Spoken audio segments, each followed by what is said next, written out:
ঢাকার ধামরাই, বগুড়ার যমুনার চর এবং কিশোরগঞ্জের কুরবানির ঈদ সামনে রেখে গবাদি পশু পরিচর্যায় ব্যস্ত সময় পার করছেন খামারিরা। প্রাকৃতিক উপায়ে গরু মোটা তাজা করার চেষ্টা করছে তারা। আসন্ন ঈদের জন্য প্রতিটি বাড়িতেই প্রস্তুত করা হয়েছে কোরবানির দেশি প্রজাতির গরু। অবৈধ পথে গরু আমদানি ও গো খাদ্যের দাম বেশি থাকায় ন্যায্য দাম না পাওয়ার শঙ্কায় ভুগছেন খামারিরা। জেলা প্রতিনিধিদের পাঠানো তথ্যচিত্রে বিস্তারিত জানাচ্ছেন লামিয়া তানজিন মাহমুদ।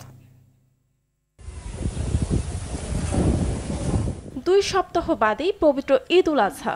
কুরবানির পশুর যোগান নিশ্চিতে শেষ মুহূর্তে ব্যস্ত সময় পার করছেন ধামরাইয়ের খামারিরা। প্রাকৃতিক খাবারের মাধ্যমে গরু মোটা তাজা করার চেষ্টা করছেন তারা।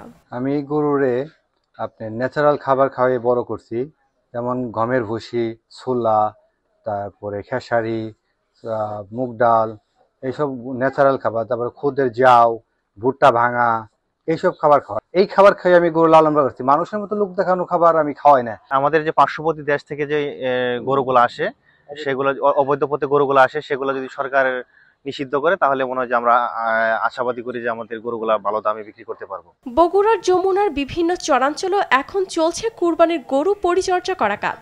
বিস্তীর্ণ মাঠে কেউ গরুর জন্য ঘাস সংগ্রহ করছেন, কেউ আবার শ্যাম্পু দিয়ে গরু গোসল করাচ্ছেন। কিশোরগঞ্জের খামারগুলোতে দেশি জাতের গরু ছাড়াও Friesian, Sahiwal, Brahma, Indian boulder মতো বড় জাতের গরু প্রস্তুত করা হচ্ছে। এই তালিকায় মহিষ, বলদ ও কোয়াল। প্রাকৃতিকভাবে ঘাস, খড়কুটা, ভুসি খাইয়ে বড় করায় এসব গরুর চাহিদাও বেশি। ক্ষতিকর হরমোন কিংবা ইনজেকশনের ব্যবহার ছাড়াই দেশীয় পদ্ধতিতে গবাদি পশু পালন করা হয়েছে জেলার খামারগুলোতে। নিরাপদ পশু ক্রয়ের ক্ষেত্রে প্রতিটি হাটে মেডিকেল টিম কাজ করবে বলে জানান জেলা প্রাণী সম্পদ কর্মকর্তা। কুরবানির হাট রয়েছে এবং এর জন্য আমরা 40টি মেডিকেল টিম গঠন করেছি। আমরা আশা করতেছি প্রত্যেকটা হাটেই আমাদের এই মেডিকেল টিমগুলো কার্যকর থাকবে এবং তারা মানুষকে সুস্থ পশু কেনা এবং বাজারে যাতে কোনো অসুস্থ পশু না পাওয়া যায় সে ব্যাপারে আমরা সার্বক্ষণিক সহযোগিতা করব।